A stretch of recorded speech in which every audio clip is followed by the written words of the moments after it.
Welcome to Back to the Frame Rate, part of the Weston Media Podcast Network. Back to the Frame Rate, where we watch and discuss films on VOD and streaming platforms for your entertainment. I'm your host, Nathan Shore. I'm here with Eli Escobar, Brianna Butterworth, and filling in this week for Sam this week is actor Paul Kandarian. Paul is a full-time actor who's worked on films and commercials and also some screenwriting, I hear. So welcome, everyone, and welcome to our humble podcast, Paul.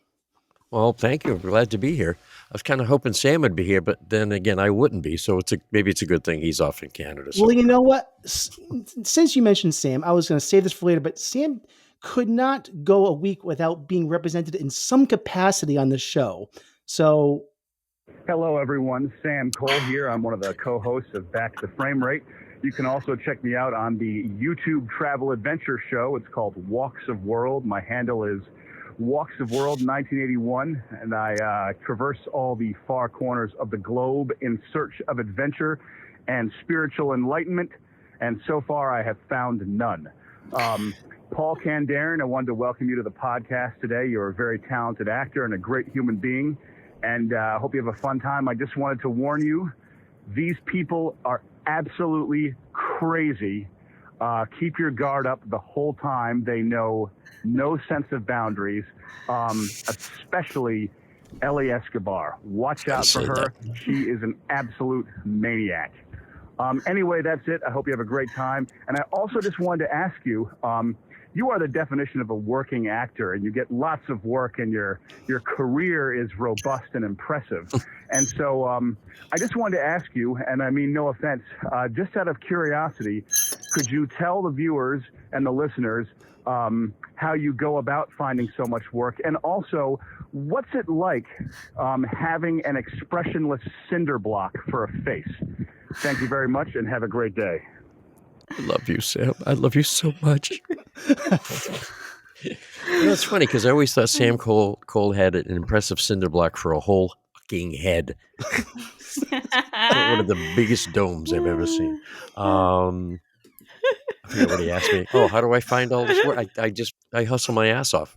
You guys, I mean, Ellie, you got to hustle to find work. You got to hustle. You got to hustle. It's yeah. Oh, that's it. I mean, Sam's not here to answer that, but to hear the answer. But yeah, no, that's it. That's I hustle a lot. So, but your credits are quite impressive, Paul. I will say I did look up, and we haven't had the chance to work, but we have crossed paths with a lot of fellow cast members and crew members in the New England area. So maybe the day will come, but it is. It definitely will, because it's such a small cocoon of talent around here. It's an impressive cocoon at that. There's a lot of very talented folks here, and we all seem to cross paths. I went to a screening that Ryan Noons, he's a kid down here in the Fairhaven, New Bedford area. Mm-hmm.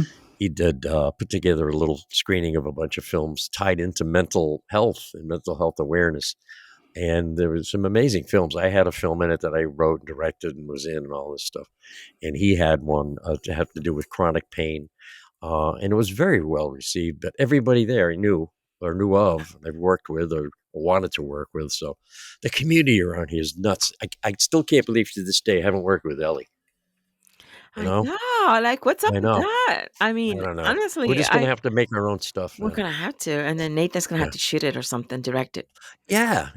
But another thing I like the scene that's all short films these days, too, because, the entire world is ADHD.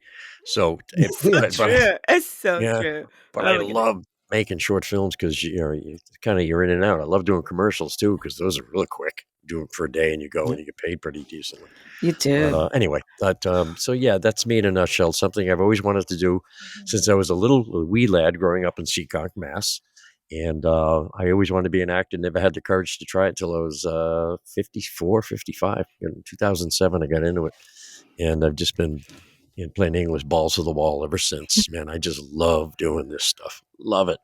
And I live just to be on set or on stage, just to do theater once in a while. That's great to hear. Yeah, that's my crazoid life in a nutshell. Thank you for sharing that, Paul. Well, let's get to the film we're going to be discussing on this episode, and it's going to be the 2003 film from Terry Zwigoff, I guess that's the correct pronunciation, Bad Santa. and I will read a quick plot synopsis that I found on the internet. Must be true. Here it is. Yes. In this dark comedy, the crotchety Willie T. Stokes, played by Billy Bob Thornton, and his partner, played by Tony Cox, reunites once a year for a holiday con.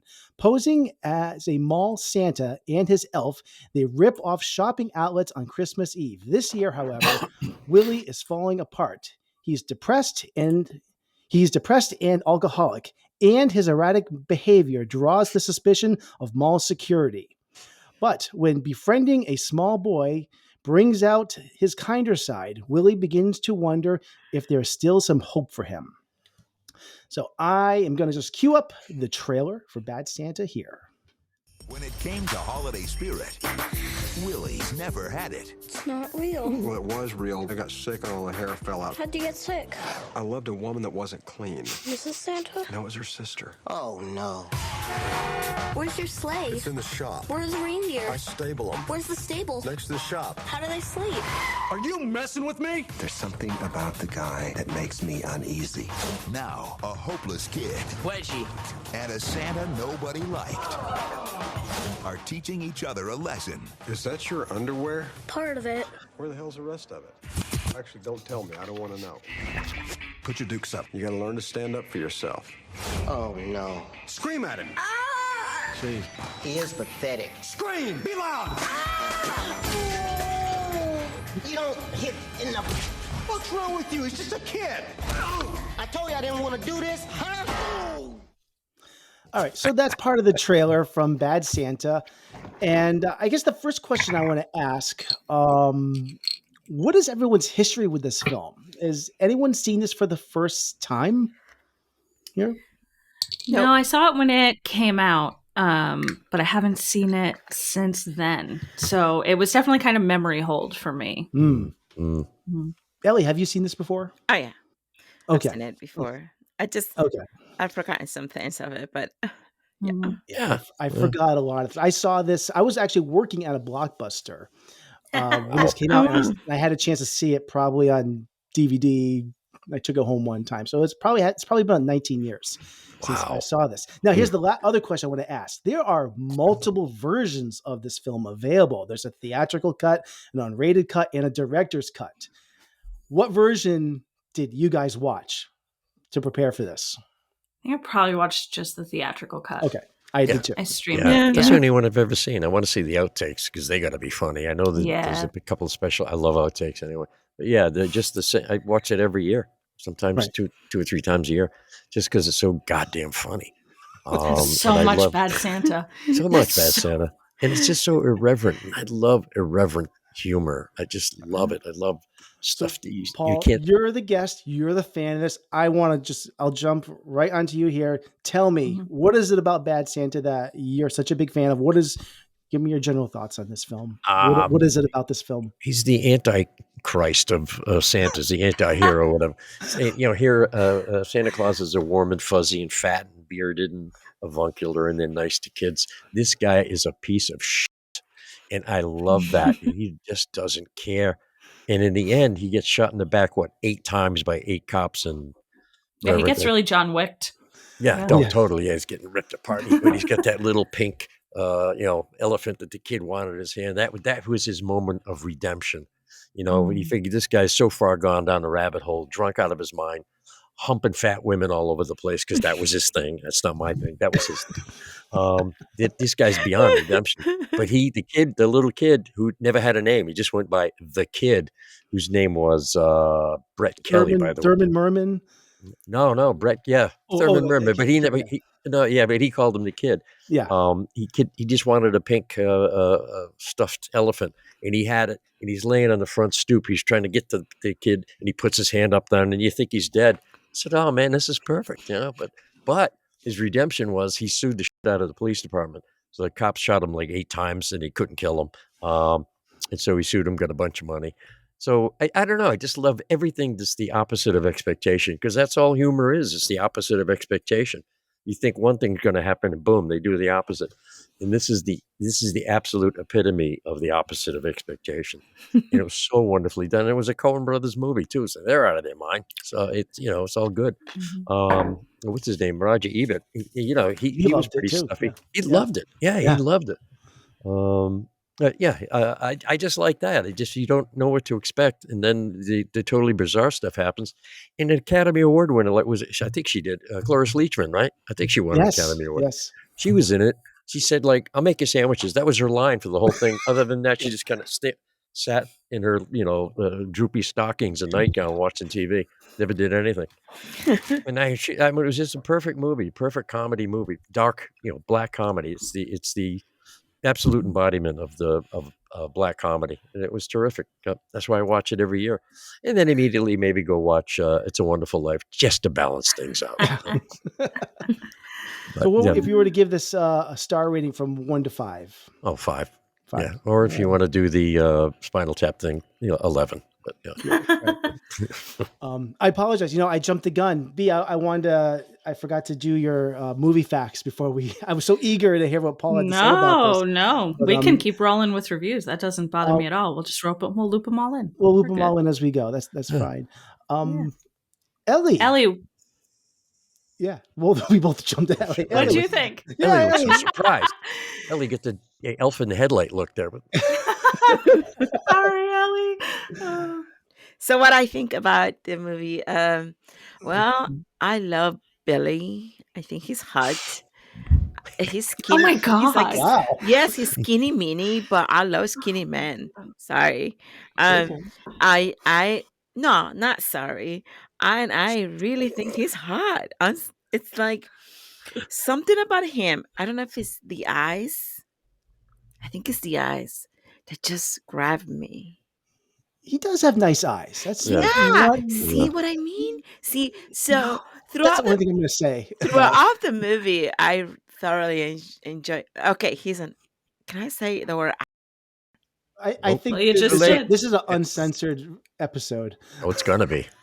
So, okay, mind you that he's outtakes on Patreon. Yeah, okay, but I think he's been bitter because I think he's been let down throughout life, and so how some people just are mean because they just had a really bad childhood. I think that's what happens to what's his name anyway? Billy Bob Thornton? No, in the movie. Willie Stokes. Soaky, rather. Oh my goodness. I don't know. But let me tell you something. I really loved this movie. The first time I saw it, I laughed my pants off, and I loved it the second time around. There wasn't anything about this movie that I did not like. I love what's the proper name to call them? Little people. Okay. Little man. I love the little man in the movie. There's a scene in the movie where they're fighting in the ring, and I love that scene. The way he just falls. Yeah, he felt like stiff. He was it's so weird. It's so funny. I just cracked myself up. Anyhow, I really I don't know what to say. I mean, there's nothing wrong with the movie. I, like Paul, give it 5 stars. It's an enjoyable movie. It's the kid. Yeah. I felt so bad for him. The fact that he has no parents and he's basically living alone, and then he comes Billy and he becomes kind of like his caretaker, but in a way, I just feel that he's the little boy is the scenes with the little boy were kind of sad for me. Because he's just reaching out to have someone in his life to just, especially when he brings like the pickle? Advent no, calendar? Not the pickle, the grades, and he's like, oh look, here's my grades, and I don't know. I love everything. I love the little man. I love the little kid. I love Billy. I love the what's his girlfriend in the movie? Oh, Lois. Yeah. Gilmore Girls. Lauren Tom. That's all I can think of. Lauren Yeah, she Graham. was terrific. She's been in a lot of good She stuff. She was in the is. Joy Luck Yeah. Club. She was on Friends. She was a pretty good She's actor. yeah, she's very pretty too. Yeah. So I just enjoyed it. I have nothing bad to say. I think everyone should take a look at this movie. Yes, my be God, ready yeah. to sometimes be like, "What the f?" moments in the movie because it's so I don't know. It's just so like he doesn't care. He's gonna tell you what he thinks of you, Yeah. and Yeah. and it's kind of gross that he's dealing with children and he pees and he's drunk and in real life that's never gonna happen. I hope, but Really? What country do you live in? what you think it happens in real life? I don't think it happens in real I'm life. sure it is in some form in real life. Although that boxing scene was one of the greatest nut punch That was sequences in cinema history. Yes, Like, I oh, agree. the nut punch daisy chain. I'm telling We you, it should was collate that list. great. It's a note. Best Yeah. letterbox punches list. in It history. really Okay. Yeah, right Okay. there. I loved I gotta it. go with I, Paul Newman kicking Cassidy, Ted Cassidy in the groin, and Butch Cassidy. Anyway, go ahead. Sorry. as bad as it is, I loved it and I recommend it. Because you have a sense of humor, Ellie, and that's good. And I understand sarcasm, I believe. I do. You have a what? Sarcasm. Oh yeah, You do. yeah. I do Yeah, understand no, that's sarcasm. Sarcasm. yeah. Yeah, Oh, I you God, can be sarcastic too. Oh, yes, you know. yes, you can. We've seen it. Ellie, what's your MVP scene Oh, or come MVP on. moment in the movie? Oh, The ring The scene. boxing. the ring, I yeah. thought that might be it. Okay. That's my favorite scene. I thought that might be it. Yeah, that's one of the best scenes. Yeah. Yeah, I don't think. Oh, there's so many goddamn great scenes in that movie, though. Oh, All right. B, do you want to rock, paper, scissors for this? Or No, you go. all right, I'll go. Yeah. Okay, so I was just saying, I haven't seen this in about 19 years. And what I do remember, though, when I saw this back then, I'll be honest, I'm glad there's two people on here that love this movie. Because when I saw this even 19 years ago, I'm giving you a 19-year old review. Wow. I wasn't that amazed by it back then. So, only thing I could recall at that time that seriously enticed me to check this out was the fact that John Ritter was in this. And I grew up a huge fan, mostly of his work from Three's Company, because I loved that show and it was in syndication during my formative years growing up. So, but he's not in this movie that much. That's the thing. And I think the scenes that he is in, it's very bittersweet. And I think his scenes he's criminally underused in this movie because I think he's an interesting character that it just isn't used properly in this movie. Yeah. But those I think are some of the best scenes in this movie where him and Bernie Mac are riffing off each other. I think that there's a lot of comedy that could have been mined even better from those moments. They were fun. Yeah. There's not a lot I have to say that's really praiseworthy toward this movie. That's right. So I was letting you go first. See what I mean? I felt the same way. I feel bad saying this because I like know how much love there is for this movie in this room right now.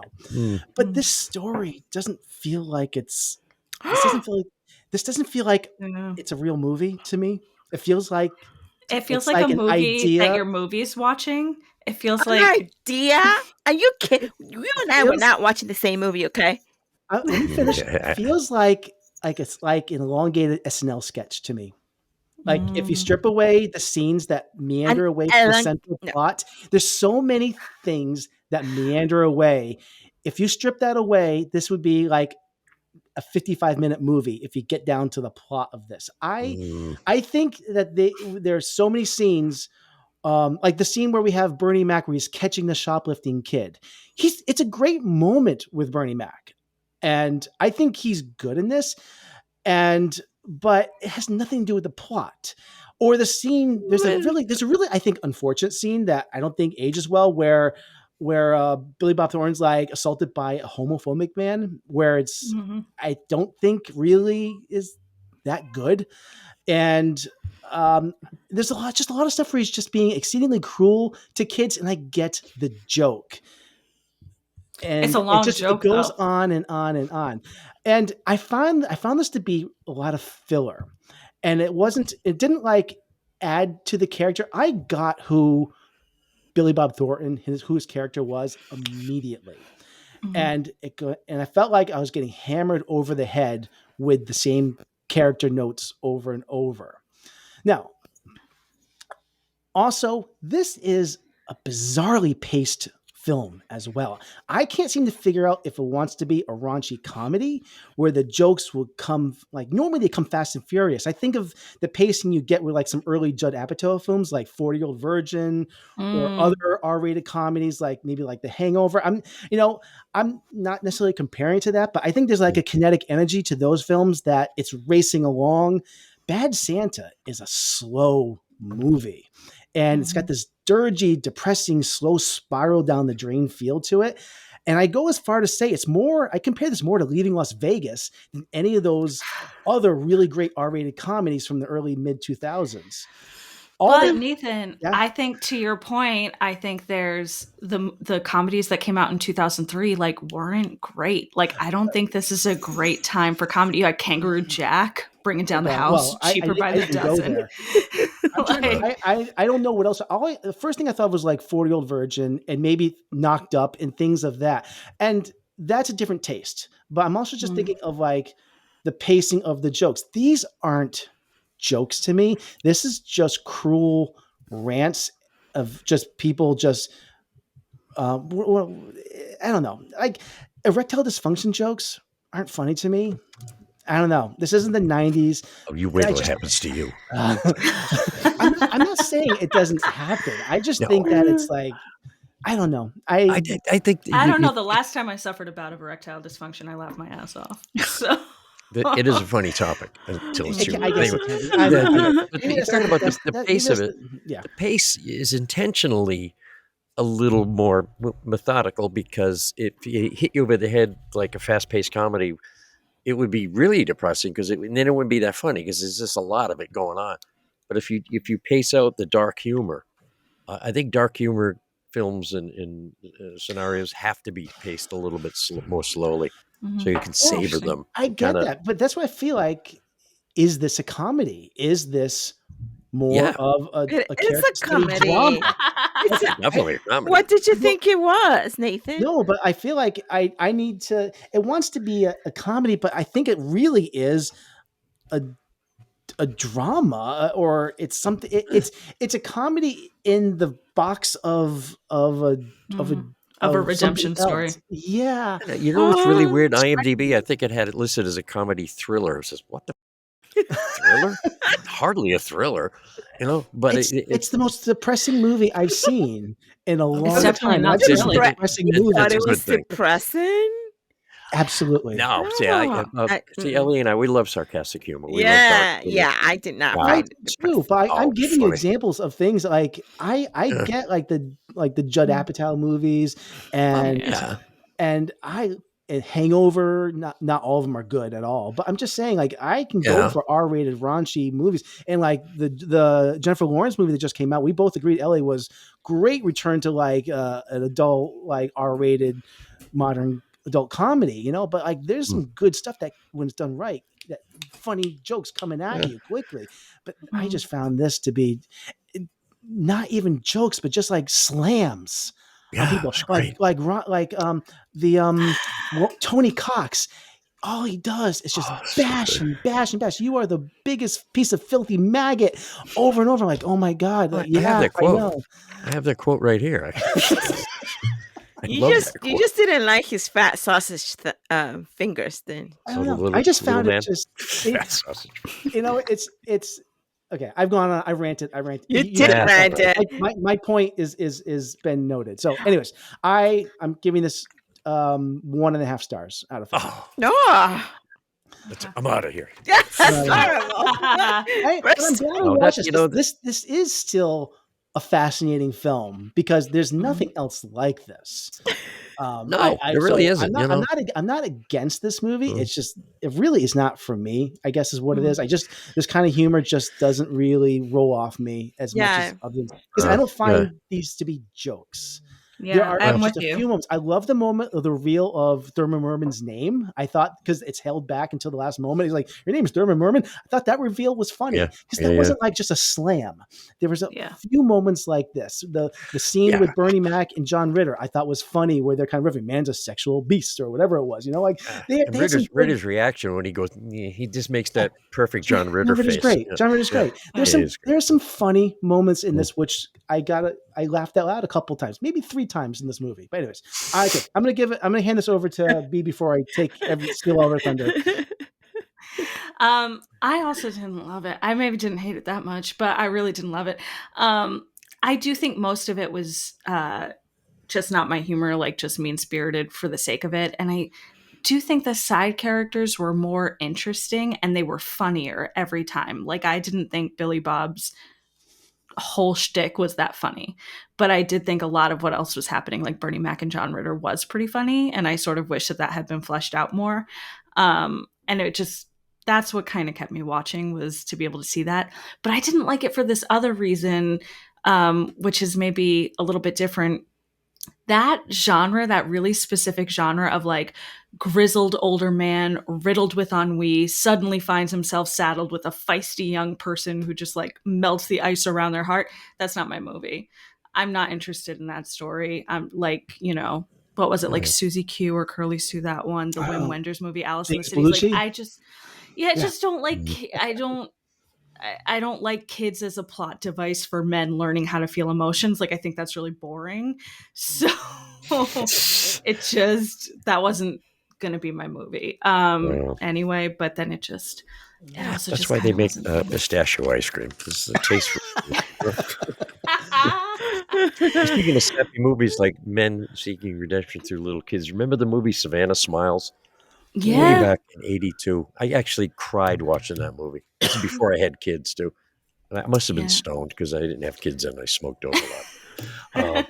But yeah, I know what you mean about that. But what I would love about Bad Santa is because you're not expecting a Santa Claus to be that reprehensible. And he is. He's great. Sucks. We have the Grinch. Yeah, you expect that from the Grinch. That's the Grinch is Grinch, but Santa Claus. Yeah, just I didn't like how Laurie Graham, his girlfriend, was used in the movie. She was just super flat. Yeah, she was my least favorite character. Yeah, she was just super flat. It was fine. It had some funny moments. I thought it was fine. But when you look at like within a few weeks of each other in 2003, Love Actually and Elf are also released. So it's like, I don't even think it holds up amongst the Christmas movies that year. Like, if I'm in movie theaters in 2003, Bad Santa's not it. Bad Santa's probably last for me. Well, no, it doesn't hold up to those movies. Those are totally different type of movies. But as opposed to, this movie and this movie, I feel it did its job, which is dark comedy. And comedy is not always... Comedy can be painful sometimes. I think it did what it did on purpose. I didn't like its purpose. That's just. I don't think it had a poor execution. I think it executed what it wanted to well. I wasn't on board with the mission. Believe me, coming out of noir films, I'm good. Yeah, I'm so good. Ellie hated our. I just heard somebody in NPR the other day were talking about bad Christmas movies, and he mentioned Love Actually, and I haven't seen it, but the way he described it sounds like a schmaltzy. Love Actually is it's schmaltzy. Boring. It's very schmaltzy. Got a backlash now. Yeah. It sounds like they would drop a diabetic. It's so cheesy. Yeah. Oh yeah. It's super cheesy. Cheetos cheesy. But I would still rather see. For me, I'd rather see Cheetos cheesy than someone just be a jerk for a couple of hours. Like, that wasn't for me. But that was just me. So, for me, out of 5 stars, I would give it 2.5, because I'd watch it again. I mean, I watched it this time. I'd watch it again. Someone puts it on, I'm not going to walk out the room. I think I'm done with it. The one thing I do like the fact I think you're done with it too. Yeah. Oh no, I'm going to watch it now. The way the cool thing is, though, they shot this to look like a classic Christmas movie. It has this like filter on it, this whole like sheen to it that it's like Hallmarky. It feels like it looks like a Hallmark movie, and you wouldn't expect it to have this. I think that works. I think on a production level, this movie is pretty good. That's part of the brilliance of the whole thing. Oh yeah, yeah. It is well crafted. Absolutely. So I'm not, it has its audience, it has its niche. There's such a huge cult following for this film, obviously, and I'm not begrudging anybody who loves this movie, appreciates this movie. I get it. So power to you. Absolutely. We're a house divided. Again.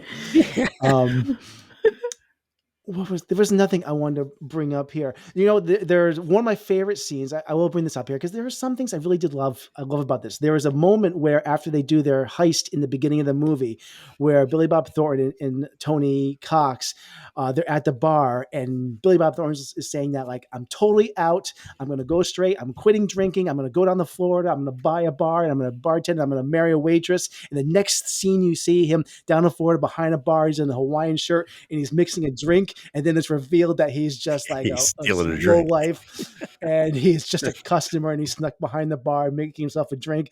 I love that moment, and that kind of humor I dig, and I really thought that was one of the highlights of the movie. Absolutely. And I think it's cool that it's a Christmas movie that takes place barely in any wintry locations. You're in Florida, you're in Arizona, right? Phoenix. And I just love that juxtaposition that, you're in some of the hottest places in the country during a Christmas movie. And I think that's a wonderful scene. The Santa outfit does not fit him well at all. It's perfect. It's some great costuming and production design in this. It's really, really cool. Well, I tell you, it's more of a Christmas movie than Die Hard, which everybody insists is a Christmas movie, and it isn't.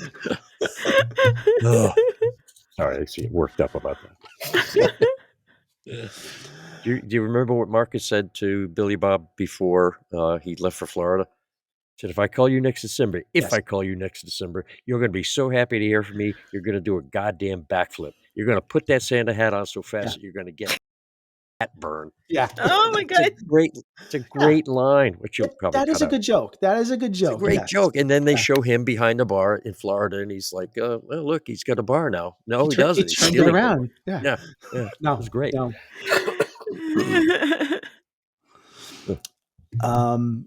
So yeah, I don't know. I mean, do we have anything else here? I know there's something else I thought about asking you guys. There is a sequel to this, but let's not even think about that for a moment. The movie has a, I think, Paul, you said you kind of like the ending of this. I thought it was a very odd ending where you see him be shot 8 times on the front steps. You don't see, there's no like moment where you see him even surviving this. You just hear like a voiceover, and I thought that was a very odd choice. They didn't need any recovery, blah blah. They just went from the one action to the next action. He's shot. You think he's dead, and all of a sudden he's reading a letter from jail, and the kids they're happy at the swimming pool with the girlfriend, and they didn't need to fill that blank in because you were getting the end of the movie. They just did the end of the movie. I like that. I don't like unnecessary filler. And so you answered my question. I was going to ask, did this movie end at the right moment for you? Yeah. Exactly at the right moment. It didn't end too early or too late. It didn't overstay its welcome for you. No. It wasn't that. I can't remember how long it was, but it was in movies these days. 92 minutes. So it's perfect. Pretty brisk. Movies, so self-indulgent these days, like 4-hour movies, 5-hour movies. Who the hell wants to sit through a movie that long? Unless you're watching it at home and you can pause it to go take a leak. In the theater, you're going to miss half the freaking movie. I hate long movies. There's no reason for long movies. It's just an indulgent, it's an ode to the director's brilliance because look at me, I can do a 4-hour movie. I'm Martin Scorsese, who I love, by the way. But movies should be 2 hours, and comedies should be an hour and a half. So it's a perfect length for a comedy. Yes, at most. Since no one asked, I'm saying it. There should be an hour and a half. I think most movies should be an hour and a half. Yeah, that's why I like short films. Cut to the chase. Cut the bullshit. Just tell me the story. Give me the inverted pyramid. I say that as a journalist. But if Billy Bob Thornton was not the lead in this, who else do you see in this movie as the main character? Anyone else want to jump on this? And I don't know if in your movie facts, B, did you come up with any other casting There were a couple others, but I'm going to save that for a moment to see if anybody has thoughts. There was one that I read about that I thought would have been interesting, and I could see it. But before we get to there, anybody? I got one. Yes. Nicolas Cage.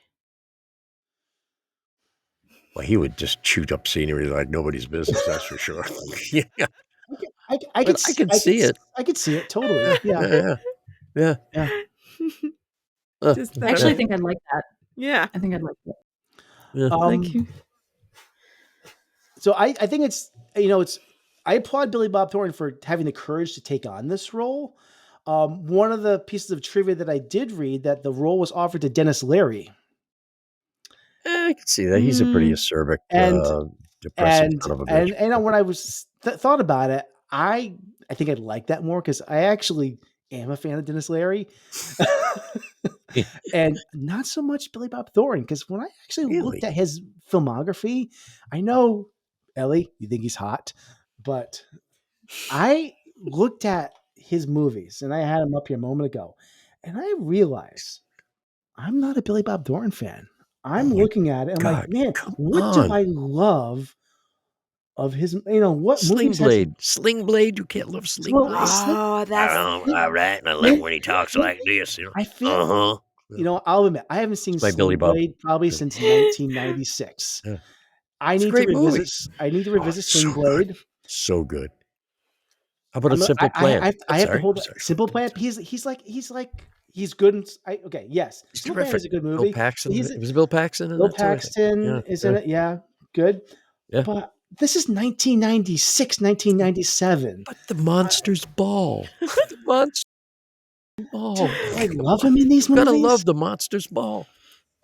I don't know. Halle Berry and Peter Boyle. That was a great movie. I really loved that movie. Awesome movie. Yeah. I don't know if he's the reason why I like these movies, or if I like them. It's been so long. Well, it's a good ensemble. I realize I don't revisit these movies that he's in, and I don't know why, but he is not somebody that I am ever in a rush when there's a Billy Bob Thornton movie. I'm like, oh, that's true. Yeah. I don't know. Yeah.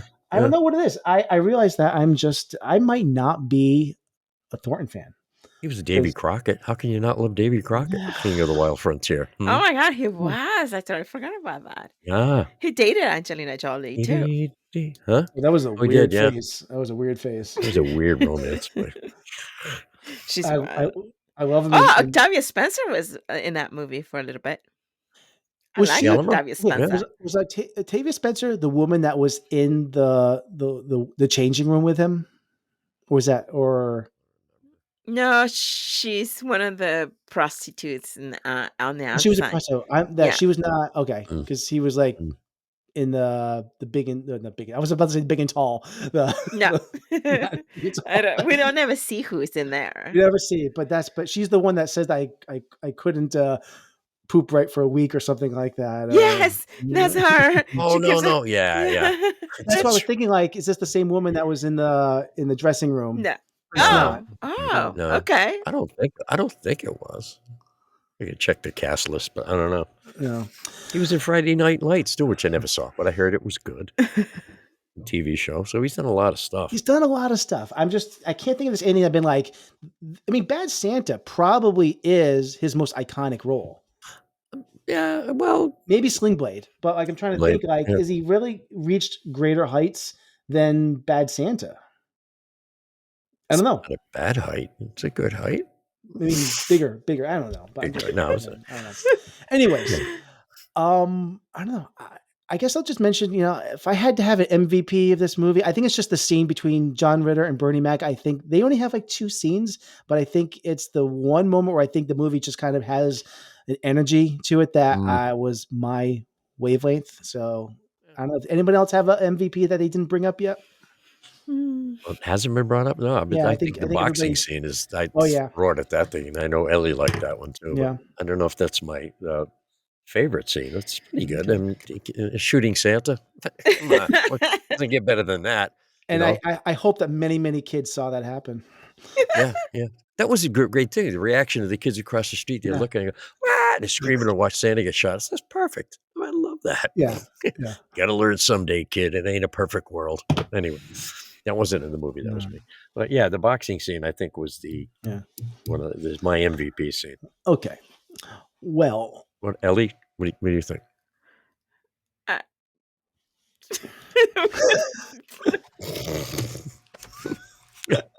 Ellie's the hat too tight. Come on.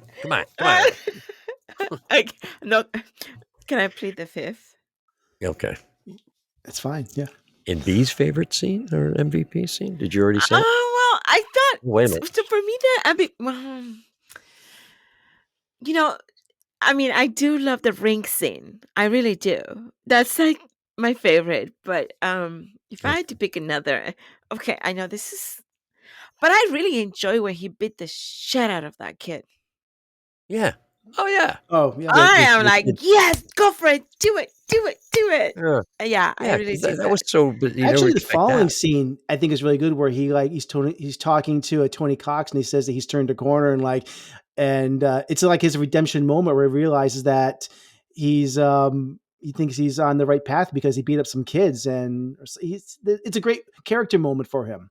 I think where I forget exactly how the dialogue goes, but it's and he realized that he's a better person because he beat up some kids.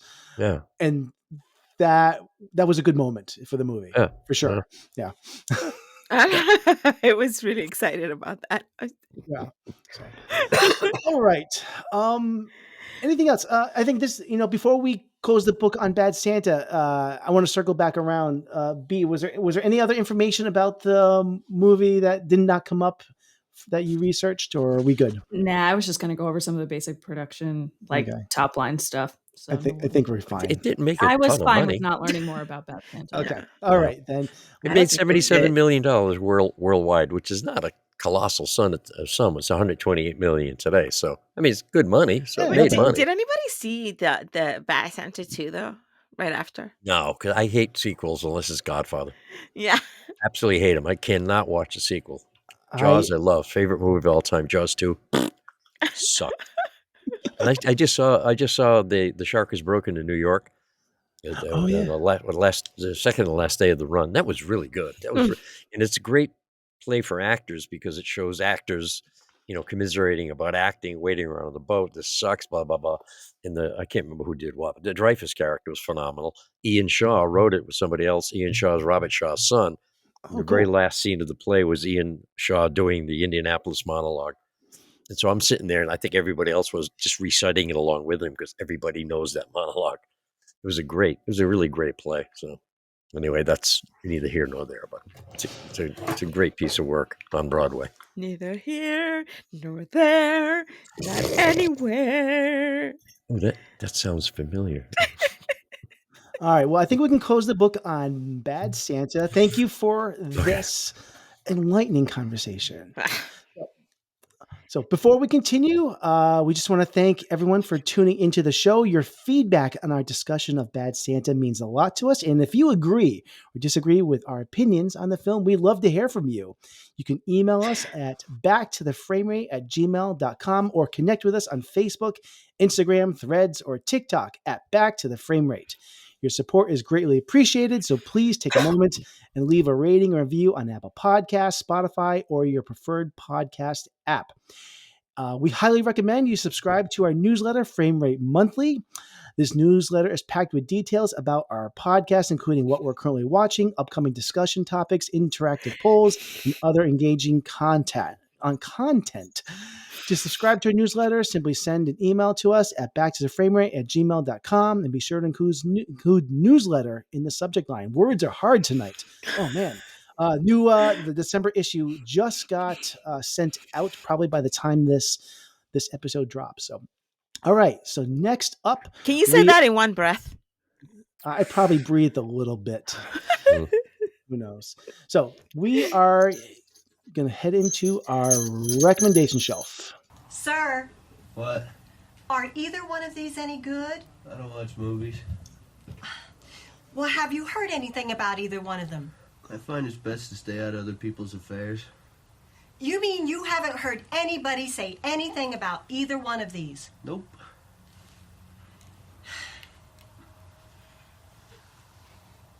Well, what about these two? Oh, they suck. All right. So we are going to be recommending films that feature deplorable anti-heroes. And I think there was debate whether we just do anti-heroes. And I said deplorable anti-heroes because I want the worst of the worst terrible people in films. So Really? yeah, Okay. I like terrible people. Paul, And I think you have that voice, man. You have that voice. You have it. Oh, really? What voice is that, baby? Wow, Sorry. the one that you just did. It's a fake silkiness to You it. Isn't can't it? have two actors in your past. Ellie, do your phone voice that we talked about. Your what was it? The So I'm taking some. your 900 your Oh, voice. What is it? No, never mind.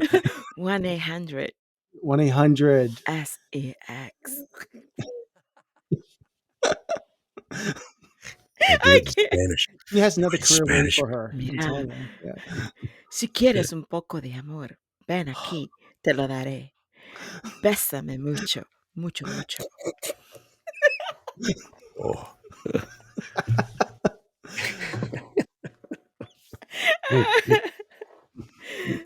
That's why we probably couldn't work together. We'd be laughing the entire Wait, time. what? Oh, goodness. But that's what would make it so much better. Yeah. All right, I'm gonna get us back on track Yes, here. please. Deplorable Anti-Heroes is our recommendation shelf theme this week. To tie into our review of Bad Santa, and I am going to, you know what? I'm going to nominate B to begin with this week's recommendation. Heck yeah. So I went for Trainspotting, which really I think you could pick any character in Trainspotting. You really could. You Anyone really in could. particular that comes to mind is like the worst of the worst? There are a couple, but I'm thinking Rent Boy. I mean, they definitely get worse than him in this movie, but I think he's our anti-hero kind of character. We see it from his perspective. If somehow Trainspotting has escaped you, I think you should see it. That's for me, a great example of people behaving badly, but just somehow really kind of getting you on their side. And I love the way it looks. I just love Danny Boyle movies. I think they're great. I think that's a great example of a Danny Boyle movie. Everybody should check it out. And I think it's only. Go ahead. I think it's only available for rent right now, though, which is a little bit of a bummer. And I was going to say, just an incredible soundtrack too. So yeah, so good. I think almost every Danny Boyle film has come up on a recommendation shelf by now, but there's nothing wrong with that. So yeah, good pick, B. Ellie. I don't know Trainspotting. I don't know Trainspotting. Transporting. I don't even know how to say the word. I don't even know what the word means. Transporting, like transportation? Spotting, like you spot a train. Train spotting. See it. Train spotting a train. Spotting, like, look, I spotted. Yeah. Yeah. My pick was the Joker. First of all, we're gonna make you watch Trainspotting. No. It's pretty gross. No. It's a gross movie. No. I haven't seen it. You already made me watch films that I did not want to watch. Yeah, but this one's really good. Let's go back to the very beginning. As like always, okay, I was not a fan of that film, and so really, no. Well, I fell asleep. It was a beautiful. It was Audrey Hepburn's last movie. She's like, you won't make me watch Danny Boyle. Yeah, no, really? No, I don't even. No, no. Anything else? I'll watch The Exorcist all over again if I have to. Okay, but the Joker, because of course, one of my favorite actors, Joaquin Phoenix, is in that movie. Because what is there not to love about the Joker? He did such an amazing job with the film, and yeah, I think it's a very popular film. I think most people probably already watched this film, but if you have not watched the Joker, I will recommend it because he's one of those characters. It's an anti-hero, but I also felt bad for him. I felt bad because he grew. I feel like most anti-heroes, and in real life humans, I'm not talking about movie characters, but I feel like most anti-heroes or come from a very traumatic childhood, and it's unfortunate and it's sad, because here I am in my own little bubble, Ellie's world, and everything's happy and colorful and like rainbow colors, right? Pink and blue and yellow, and I eat pink cupcakes. But then you are faced with the reality of life in this world. It's a lot of anti-heroes are out there that do cause real harm. And so I feel like for the Joker, it's one of those instances where I don't think he was very much loved growing up, and this is the result. So, yep. Yep. It's a good pick, Ellie. So yeah, definitely.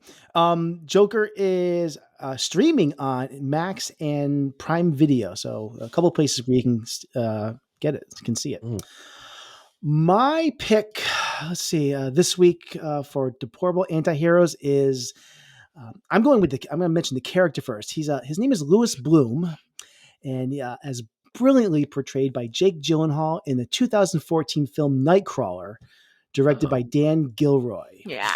When we first encounter Louis, he's a small-time thief, but his ambition quickly propels him into a new career as a freelance videographer, which I can relate to because this is what I did for a while. Not in the same vein as this guy, but he goes around capturing crime scenes and accidents in Los Angeles, selling the footage to news outlets. I'm a really big Jake Gyllenhaal fan. Me too. In my opinion, this is his best performance he's done so far. He flawlessly embodies a character whose moral compass is just utterly compromised, driven by ambition, and cloaked in a pathological facade of arrogance, against the backdrop of it's got this exceptional psychological thriller. The film explores this like dark underbelly of media sensationalism and this relentless pursuit of success, and even at the expense of one's humanity. Louis Bloom just stands out as a really truly remarkable anti-hero. So I love this movie so much. I've seen it a couple times. I want to watch it again. So definitely check this out if you haven't seen it. It's streaming on Max right now. Great pick, Yeah, Nathan. Great Thank pick. you. So, Paul, do you have anything you want to recommend? I was going to say the Joker because, again, I'm with Ellie on with great minds kind of thing. But I can't pick a shirt he did. But Michael Corleone in Godfather 2, man. Oof. He's cold, Italian ice, man. And yeah. Oh, God. And that was the only sequel I'll ever watch. They did Godfather 3, and it just sucked the big one. It was horrible. Luckily, Sophia went on to be a great director because she was a terrible actor. But yeah, he was good at it now. Perfect anti-hero. Reluctantly drawn into the game, the family business. And then he just embodied it totally. And he just became this horrible human being. He had Freddie killed. Fredo. Fredo was an innocent man. I know. Poor Fredo. Poor Fredo. Hey, no spoilers. No spoilers, guys. Come on. It's amazing. Sometimes you say, hey, Godfather, start talking about it. And people say, oh, I've never seen that. What rock are you under? I get offended with people, but I've never seen Nightcrawler, is it? Oh, you must. Yeah. You gotta go. You gotta see it. Really? It's really good. I think Jake Gyllenhaal also like lost like 20, 30 pounds this role. His eyes are so like set in his head. Wow, he just he just looks creepy. Like physically transforms himself for this movie somehow. Like I said, I've got shoulder surgery coming up, and I'm going to be laid up for about a month. So I got a lot of TV, a lot of movies to watch. Mm-hmm. So, but anyway, yeah. All right. So great picks, everyone.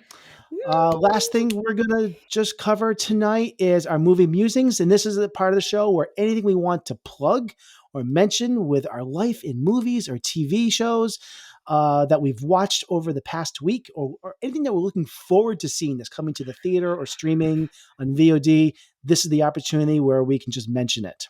So we'll kind of go around the table right here. Ellie, I see you've got a few things here you want to mention. So I'm just going to hand it over. Do you want me to go through all of them? I would say I see a lot here, so maybe I'm going to tell you really quickly. I watched The Crown, the series. and it makes me mad. The queen makes me mad. That's all I'm gonna say. Okay.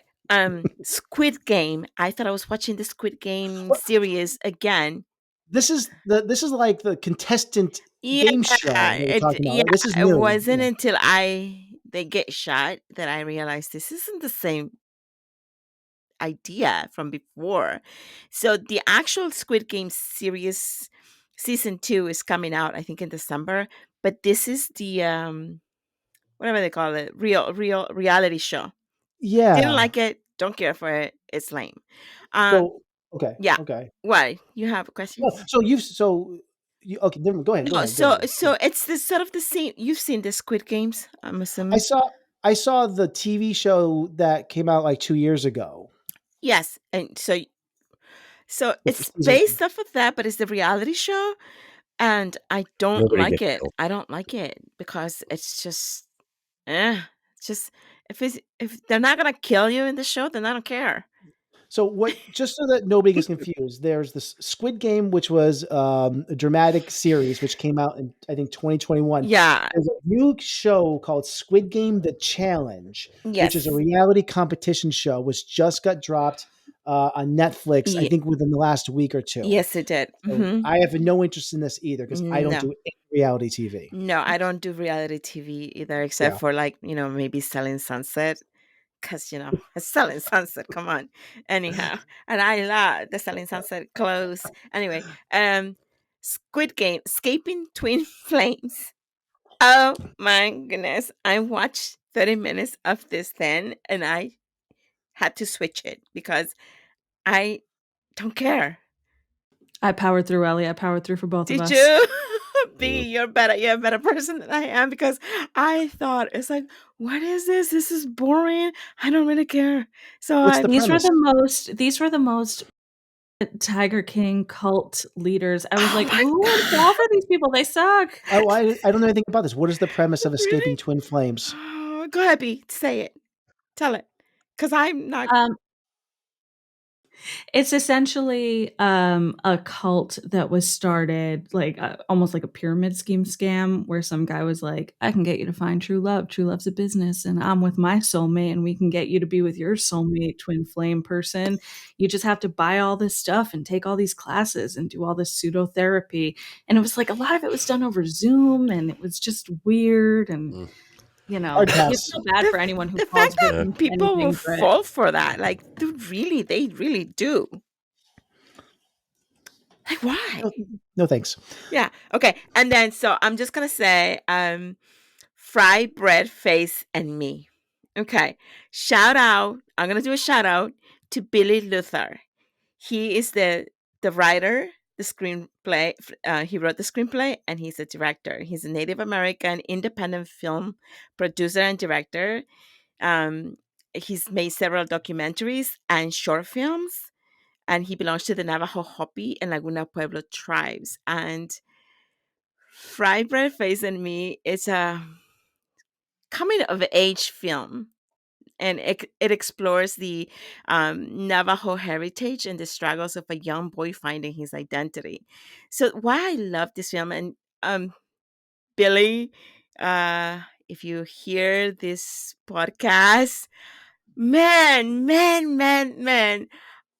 your movie popped by chance on Netflix was it 2 days ago, and I was looking for something to watch, and everything seemed boring, and then this pops up, and I just started watching. By the way, please help me, Taika Waititi. Yeah, he's the executive director of this film. Martin Mayer, I can't say his name. He's in this film as well, and he was in, I think, that other series called 1892 or something like that. 1883. 1880, yeah. And I love him as an actor, and what a surprise Billy Luther has. This movie, Billy, you make me cry, you make me laugh. The humor, it's not overdone, it's not dramatic, it's not everyone. It's just such a heartfelt movie, and I relate to it being, also indigenous, growing up with my grandmother.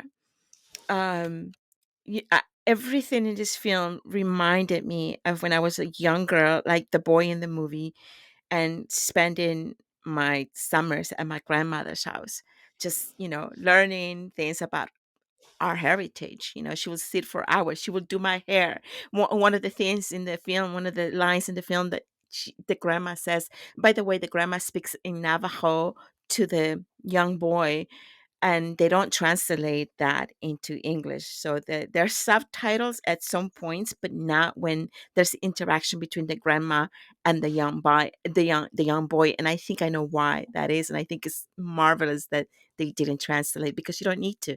You understand what's going on by the way she speaks and what she's doing. But what I love so much is that the the connection this film brings that family. In every family there's like the cousins that you're gonna fight, you're not gonna see eye to eye, or the auntie that you're not gonna see eye to eye with, or you have your own ways, or maybe you grew up more Americanized than you did, Native American, or I'm sorry, indigenous. And that's what this movie does. I mean, there's a part in the movie where the grandma is washing the boy's hair and says, shampoo, don't use shampoo because shampoo is a wise man's product and it's gonna make your hair fall or something like that. And I remember my grandma saying something very similar, don't use chemicals, don't use shampoo, it's going to drop your hair. And so, don't cut your hair, because we as indigenous have love to keep our hair long. And there's a scene where these two cousins connect in this in at their grandmother's house, and they're so far away from each other, like the way he's from the city, she lives in the reservation, and there's couldn't be more different. And she carries around a Cabbage Patch Kid doll that's kind of like beheaded, and it just keeps falling. It keeps losing the head, and I believe what is the name of the I can't think of the name. It gives. She gives the doll a name of one of an actor. I can't think of the name, but so much humor in there, and it's so beautifully done. I have not seen a movie from an independent director, writer, so well done and so heartfelt, and um, not over the top, and yet it grabs you. So Billy Luther, yay! I'm so excited. I'm gonna watch it again and again and again because I loved it that much. Well, I'm putting it on my Netflix queue, so thank you. All right. Okay. Is that it? Is that it, Ellie? Yes, watch it. Okay. If you have Netflix, right. watch the movie. All right. Very good. All right. B, what would you like to mention? Sure. So I wasn't on the podcast last week because it was my birthday. Yay. Hey, Happy yay. birthday. Belated birthday, but yes. Feliz cumpleaños. Thank you. So my partner and I did dinner and a movie classic, and we went to go see the Hunger Games song, whatever. And Paul, it's a good thing you don't like sequels because this was a prequel. And okay. And it was Jennifer good. Lawrence. Jennifer Lawrence in it still? Sorry? She's still in it, Jennifer Lawrence. Oh, yeah. No. This takes place how many decades before the Hunger Games movies? This is like long before, right? Like the first Hunger Games. It's like the fifth Hunger Games. Like it's super early on. Best installment of the series, maybe in the franchise. I thought it was really great. It's on a curve. It's not my favorite franchise, but I thought it was really well executed. I thought it looked great. I thought the storyline moved. I thought all the acting from the side characters and stuff was great.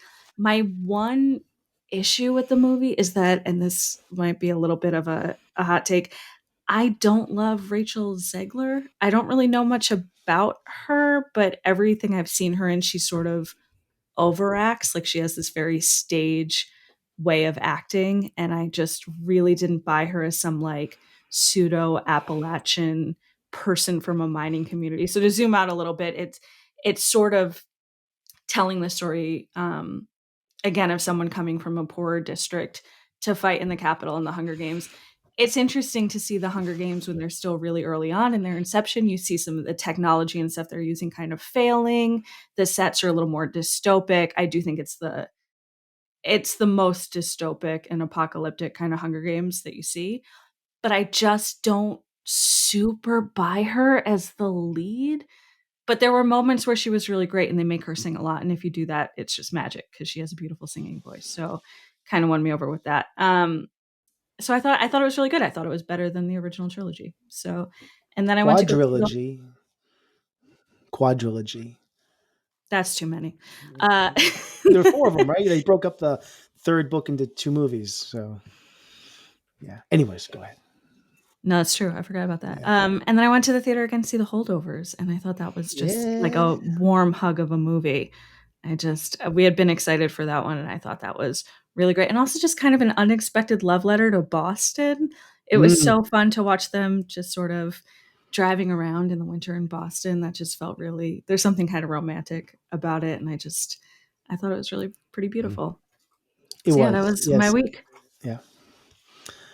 Okay. Fantastic. All right.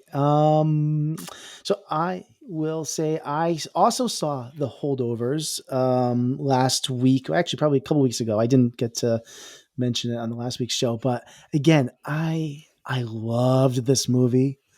And I think in my review, I said that Alexander Payne absolutely just schooled Hollywood.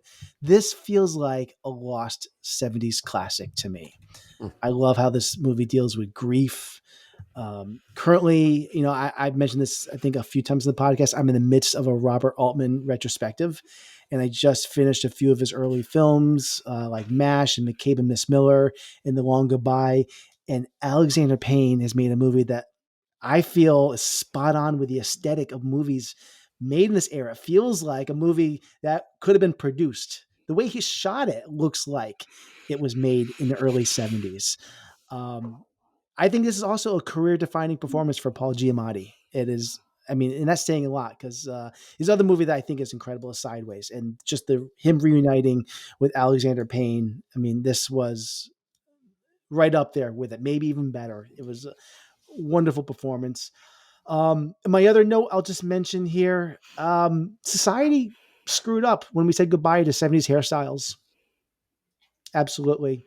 I'm thinking about now letting, I'm in my late 40s now, and I'm very, very thankful that I have the hair that I do, but now I'm thinking I just got to let it grow out and just get some big, heavy duty, like fro going or something. I need to. How's Lori feeling about that? I have to take advantage of this because it's going to be gone someday. I realize this. Oof. And I can't take this for granted. Ooh, 70s hairstyle sucked. No, it was like I think there was Is that shampoo? It's the shampoo, man. It's the shampoo. It's the white people shampoo. Shampoo did it, yeah, perhaps. Head and shoulders. And the ending of this, I'm not going to give anything away, but the ending just crept up on me. I found myself choked up on this, and it just 100% stuck the landing. Shout out to what was it? I think Divine Joy Randolph, who at first is, you don't really know how important she's going to be, her role in this movie, but she becomes a central figure, and I love her in this. She is key to the Paul Giamatti character and his character growth, and I would love to see her get a Best Supporting Actress nod. So I totally agree. She was amazing. Yeah. I really loved what she did. And there's no doubt Giamatti will get a Best Actor nomination, I think. And if he doesn't, I will eat my shoes. So that's all I got to say about The Holdovers right now. I did start watching Monarch Legacy of Monsters, which is streaming on Apple TV Plus, or is Apple TV? I forget. I was about to cancel my Apple TV subscription because I'm like, Ted Lasso is gone, and I don't know if it's coming back. They haven't announced that it's over officially, and Shrinking isn't coming back for like a while. So I'm like, there really isn't anything keeping me on Apple right now. So I'm like, I'm going to cancel this, and then they just drop a Godzilla franchise on me, and I am a sucker for like kaiju movies. And I saw this, I'm like, I have to check this out. I am hooked, but I'm not hooked for the reasons that I thought it was going to be. This is not what I expected. It is not a monster bash, but maybe that's a good thing, because I think one of the problems with the Monsterverse that's been going on is that the character drama kind of sucks in a lot of these movies. And the funny thing is, this show is heavy into character drama, but it seems to be working for me for some reason. The amount of monster action in this is like 3% of these shows. And I've only seen 3 episodes of it as of this recording. But for some reason, I'm really into these characters because I feel like they've actually cracked the code of making interesting characters and giving them stakes. And I love the fact that Kurt Russell's in this and his son, Wyatt Russell, who for the first time they actually compared as father and son. No, the same character, but at different eras. And they haven't fully explained how they are father and son when they should be like way different in age. And I don't know where they're going with this yet. And the movie's kind of crazy, jumping back and forth in time and stuff like that. I don't know where this is going, but right now I'm on board. It comes out on Wednesdays on Apple TV. So I'm seeing where it goes, but yeah, I'm digging it so far. I am. Paul, you said you were watching this? Yeah, I watch a review online reviewer who went on for like 40 minutes about connecting Godzilla 2014 and all the MonsterVerse stuff, and like, what the hell is he talking about? So I'm not that well versed in all that, but they alluded to the fact that, and I love seeing Kurt Russell too. Who doesn't love Kurt Russell?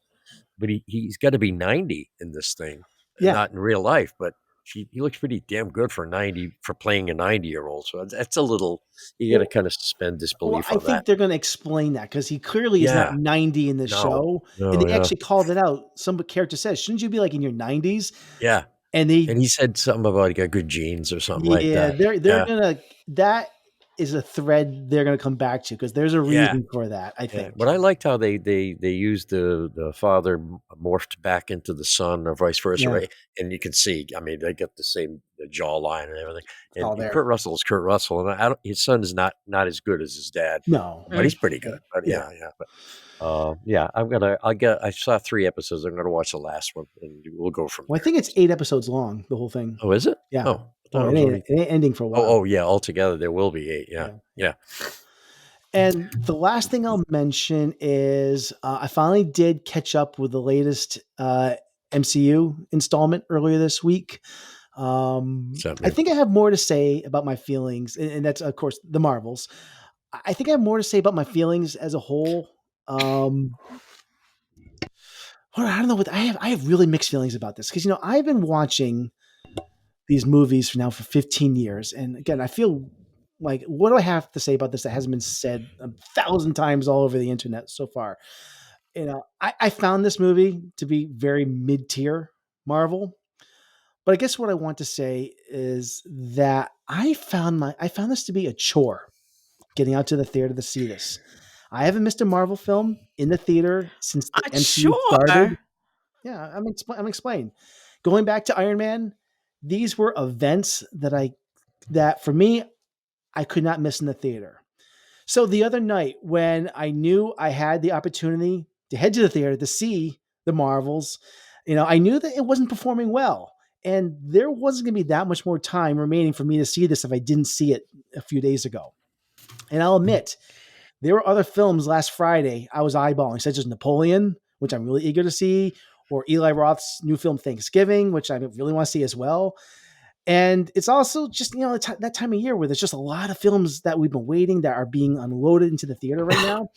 But the point is, I wasn't that really, I wasn't really looking forward to seeing this in the end.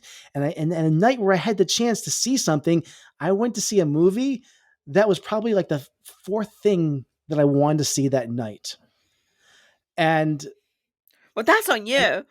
it is on me. It is on me. And I went to see it, I think for the sake of tradition or obligation, or maybe for nostalgia. But nonetheless, the Marvels I thought was just okay. It looked like every other Marvel film I've seen over the last couple of years. They had the same flavor, and I think that's what's hurting these movies. You can swap out the superheroes, bring in auteur directors, raise the stakes, do whatever, but the problem still remains is that we're ordering off the same menu. I feel like the Marvels was just more of the same for me, and more of the same during a time when this franchise desperately needs a facelift. I think it's just spelling a problem for Disney.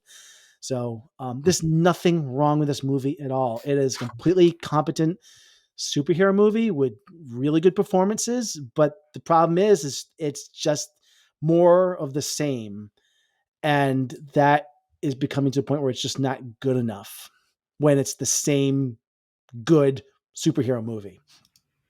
That's all. So that's I think that's what a lot of people are echoing. Can I speak as an old guy? I can't Yeah. stand superhero movies. I've not seen a Marvel movie. The last movie I saw was Star Wars back in the day, and I loved it because it was high. Well, I don't know. There's just so much emphasis on these big budget superhero, big name movies, and I know they sell, and that's why they do them. They didn't sell, they wouldn't be doing them. But I mean, I'm old fashioned. I like good story based. We didn't have I'm to with go Paul off on a too. rant. I'm with Paul on that. I don't. I mean, you talk about Altman. I love 70s movies are awesome. I mean, I think, I'm Paul, also what made not a Marvel these Disney superhero person. movies special was the connected universe for these for a while.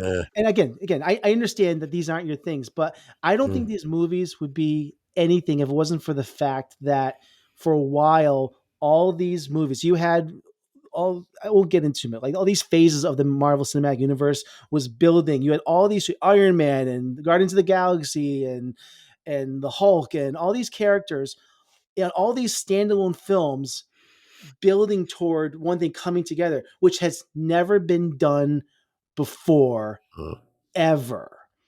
And that's what I think was special about it, where people got excited. It's been done now. You can't do it again. And you can change the big baddie, you can change the heroes, but it's already happened. And they're trying to do things with like a multiverse and things like that, but it's becoming complicated. And I think people are, again, the fatigue is here. And I think we're not going to get into it, but I'm just saying Listen, if Chris Evans is not Captain America, then I don't care for any of them. Yeah, I mean, but I think that's a surface level complaint about all of this. Your actors can change up. Some people are going to care more about Robert Downey Jr., or Chris Evans, or Chris Pratt's not in this movie. It's all going to be one person's not going to like something about this. But I think there's a more global issue than my favorite actor's not in the movie anymore. So, but they stop making money, they ain't going to be making them. So it's all bottom line. It's true. That's true. But I get a quick shout out in 2024, there's only one Marvel movie coming out, and it's really not even an MCU movie. It's Deadpool 3, and that is that's the first time in like 14 years there's only been one superhero movie from Marvel coming out. So it'll be interesting how they are going to recover. But that is another podcast. Yeah. Anyways, Paul, is there anything? Oh, I want to say one quick thing. My Blu-ray player died. Who? My Blu-ray player. I use physical media still. The hell is a Blueberry player? Blu-ray player. My Blu-ray player died. Blu-ray player. Blu-ray. Oh, it's a Blueberry. You said it's yeah, and it's black, and it's Cyber Monday. So I might after this, I might go run out and finally upgrade to a 4K player. You have until midnight. So here's the thing. This is a separate rant. I just on last Wednesday, I had the day off. I'm like, it's the day before Thanksgiving. I'm going to take some time. We talked about this before we started recording. I am great shopping for myself, not for others. And I went around to all my favorite places like the thrift stores and the Goodwill. And And what I did was I go around and find like the $2, $3 Blu-rays. And I picked up like American Gangster and Angels and Demons. It's funny. I have them right here. I found like The Hangover unrated on this. But what I love about Blu-rays for a time is that this is where you could get like director's commentary and all these awesome special features. You can't get this stuff in streaming anywhere. But what I'm discovering is I also walked into a Best Buy the same day. And I realized that Best Buy is soon going to be getting rid of physical media completely. And you're going to have to mostly get the stuff either at like Walmart or Target or mostly online now.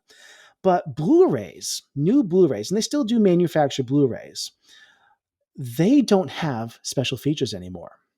It's all on the new 4K discs. And I'm like, wow, if I were to ever buy a new Blu-ray, and I was looking around, I'm big into the special features. I'm big into director's commentary. New Blu-rays don't have them anymore. They used to. It used to be that they would have that stuff. And then I started looking at the 4K discs, and they're loaded with all these special features. Like, what gives? So I think I'm at a point now where if I want those things, I need to get the 4K player anyways. So I don't know. Where does it? I know you're pretty Blu-rayed out right now, Nathan. What do you mean by? I don't know what you mean. I don't even know how to work the VHS. Okay. But anyways, I'm just really upset that studios still make Blu-rays, but they completely abandoned the special features on the new Blu-ray disc. So they make. I have so much to say about this. Okay. Special features are 2 movies in one. No. Like I'm just saying, like I just picked up like American Gangster. I love this film. We did Ridley Scott last week. This here, where any of the movies that I got, all of our film noir films, like American Gigolo. We watched Black Rain. We watched Body Heat. All those things, new discs made in the last like 6 years. None of them had any like director's commentary on it, or special features were bare minimum. But if I were to look at like new 4K versions of them, not many of them had them, but they all have like feature commentary from the director, deleted scenes, documentaries, and all these special features on 4K. This is probably not something that I meant to get into like in a big way on the podcast, but I just wanted to say that my Blu-ray player died. I'm going to get a 4K player, and I'm ranting on the fact that Blu-rays no longer have special features. That's all. Blu-ray company. We're going to have to talk to them. That's all. Paul. Can I just say one thing? Yo. I'm sorry. All right. My one thing is, I'll tell you, Nathan, I regret not getting region free, because a lot of the 4K Blu-rays that I want that have the awesome special features are from boutique companies like Criterion, Arrow, Oscilloscope, like just some of these more ooh. And I was looking for a movie and I can't remember what it was. Oh, I loved Memoria with Tilda Swinton when it came out. That was my favorite movie of the year. And I was so on board with the film and so not on board with Neon's release schedule because it was crazy. And they haven't done a physical release of that film except in England, and you could get it for like a month. But because I don't have a region-free Blu-ray player, I'm never going to be able to own that movie. And that stinks. So it's something to think about. Think about region free. Also think about your boutique sort of, because I'm like you, like I got moonstruck by going into the dollar store. I got like 10 horror movies in one, the Brain Dead series. Like I love those kind of DVDs and Blu-rays, but they're harder and harder to come by. Yeah, I'll sell you all my DVDs. Heck, I don't care. You're on. Okay. Different worlds. All right. Pretty much. I'm just sitting here and I try to think like, there must be something really good about Blu-rays that I'm missing. Well, it's anything you stream, the compression is a lot high. You know what? We're not going to get into this. This is another podcast. God, you're geeking me out of this stuff. I know that's what Paul. Why do you go? What have you been watching? Sound quality is so much better if you have a home audio. If you have a system at home, surround system. Yeah, it's like night and day. Number one versus like streaming. But it doesn't matter. If you don't care about that stuff, then you don't care. It doesn't matter. I just care. If you listen to movies on your TV speakers, then you don't care. I watch movies. That's why I have closed captioning. Yeah. I find I was watching The Crown the other day. So I love English accents. Some of it's so hard. So screw it. I'm going to put it on closed captioning. All right, I'm guessing that 90% of our audience has turned the podcast off by now. So let's. What's Paul going to recommend? Paul, anything you want to mention that you're watching or want to watch or looking forward to? No, not really. Okay. anything that you're working on professionally? Well, actually, you're welcome to plug it. Well, I'll do it briefly. There's two little-known female heroes that I've been working on. She Who Dared by Gabby Rawson. I don't know if anybody knows Gabby. Yes. She just optioned a book about Lois Weber, who's the show's about. She did this beautiful proof of concept. Lois Weber was a silent film director in the 1920s, who really nobody knows about. But she was making movies about women, geared to women. And she just got beaten down by the rich white male movie machine in Hollywood. And she died. I think she died broke. She died from Crohn's disease, which may have been brought about by stress. But Gabby did this amazing, like a pilot based on her life, and she's trying to get it made into a full feature. So she optioned this book. So that's huge. Yeah. And the other one is Sweet Freedom by Alyssa Botello. I was in that. It's based on the life of Polly Johnson, who was a free black woman in New Bedford in the mid-1800s, who had the most successful confectionery store in the city. And she was the richest person of color in the city at that time. Amazing story. Nobody knows about her, but she was on the Underground Railroad. She housed Frederick Douglass and his wife for like 4 years. She's a hero. I mean, these are the stories I live for, Paul. I love stuff like this. Yeah, I love doing I films totally like this. do. You're so lucky. And shout out to Gabrielle Roson. Did I say it right? Rawson, yeah. Shout out to her because honestly, as a female artist, for me, she's an inspiration. She is. I love that. She's brought that. I've seen the trailer, just the trailer. I haven't seen the film, unfortunately, not yet. But I hopefully in the future. But just the trailer alone is so grabbing, and I thought, wow, what a great trailer. And I think that from what I'm hearing and just a little bit of the story that she gave us on her website, I am just so inspired by the whole story that, female directors are so underrepresented in this industry, and to have the story of a woman who practically a pioneer woman who was a pioneer. And then Gabrielle comes and kind of does that story, and I thought, this is what I live for. It's got to be great. Yeah. I mean, you're right. I'm so lucky to get involved with projects like this. You are so lucky. Yeah. You get to wear costumes from the different periods, which is really cool. That is so freaking cool. Yeah. Well, it's great. I mean, I love it. And speaking of great female directors, there's a great interview with Greta Gerwig in this month's Vanity Fair, which is awesome. Should read that. And I love her. But anyway, I love just doing these projects that have meaning and have to and tell a story. I'm a huge fan of small films that are conversational. I wrote one that I don't know if you've Samantha Valletta. She's a terrific actor in the Boston area.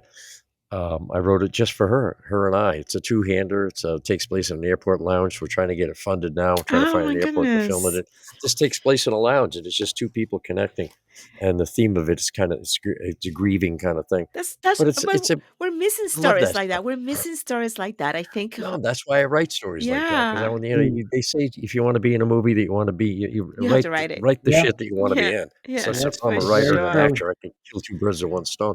By the way, what nobody knows in this podcast is that I'm a huge, and I'm talking huge fan of Paul, the actor. Oh, thank you, honey. I appreciate that. I am. You're sweet. Yeah. I can't believe we haven't worked together, but we will. We will. Maybe Nathan produced kind of thing. Yeah, Nathan. Maybe Nathan. I got to get back into producing. Do it. I haven't written anything for a while. It's been a year and a half. I've been doing this, and I've been so busy with, I run the Weston Media Center, and it's been so time consuming lately. And when things kind of slow down, I get to do some writing and producing. I haven't done a movie in over a year, so I hope that I have a bunch of scripts. I tried to do something over the summer, it just didn't come together, but we'll get there. By the way, Sam, if you're listening, you missed it. You missed the Great Paul podcast. You missed it. Well, we're gonna try to twist Paul's arm to return to the show sometime if he had a good time. Guys, I found the name of the doll. Remember the doll, the beheaded doll in the movie, Fried Bread Face and Me? It's called Jeff Bridges. The doll, Bridges? Yeah, they call the doll Jeff Bridges, and it's out of love for Starman, the only movie they have on VHS. In the movie, that's the only movie they can watch on VHS. It's Starman, and it's great. I do love Starman. Jeff Bridges is awesome. Yeah. Oh my god! Did you ever hear? Did you guys listen to the Smartless podcast?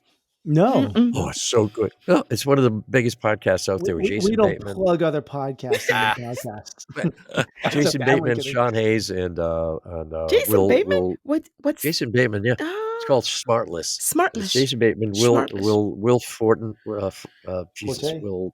God, he's got this great voice. He does the GMC commercials. Anyway, and Sean Hayes Hayes. Podcast. And they have the most amazing guests. They had Jeff Bridges on. They've had Biden. They had Joe Biden on. They had, and it's just a conversation with these people. They had McCartney on, all these Spielberg, amazing array of guests on there. So if you guys love acting in theater, which you clearly do, yes, you got. Theater and films. You got to listen to that podcast. I mean, it's great. It's a lot of just chatter with these guys busting each other's balls, which is fun. You mean because they've been friends? We don't do that enough here, huh? We got to do that. No, not nearly enough. Well, Sam wasn't here, so I mean, if Sam was here, there'd be a lot more. Oh yeah. Oh my God, yeah. But anyway, so that's that. I just a lot of good stuff going on, and thank you for having me on. I appreciate it. And, I think Sam can take a break more often if he wants to. We work him hard. Yeah, for sure. It's fun to work with. I did that film Mark with him. It was in Mr. Berthune. I can't remember his name, but it was fun. It was a fun shot at Sam's house or his dad's house in Westport in the middle of the night. It was a good shoot, and it won awards. Apparently, I don't know why, but it did. All right. Well, I think that we're going to wrap it up. Wrap it up like the wrap. That concludes like our present. Show for this week. We sincerely appreciate your listenership. As a final reminder, if you're enjoying what you hear, please consider leaving a rating and review. Mm-hmm. Your support truly brightens our day. The ideal platforms for this are Apple Podcasts or iTunes or whichever platform you use to access our content. To stay updated, don't forget to subscribe to our monthly newsletter, Frame Rate Monthly, by sending an email to backtotheframerate@gmail.com. Back to the Frame Rate is a proud member of the Weston Media Podcast Network. Stay connected with us on Facebook and Instagram, TikTok, and what else do we got? We are on Threads. I already said Instagram. Anyways, you can find all that at Back to the Frame Rate. And of course, the most effective way to support us is by sharing our episodes. Oh, also on YouTube. We have a YouTube channel. Where you can watch us. Yes, you can watch us too. And of course, the most effective way to support us is by sharing our episodes on your social media platforms. Back to the Frame Rate. Back to the Frame Rate. Back to the Frame Rate. Don't ever do that again. Excuse me. That's it. The show is over. Goodbye. Good night, America.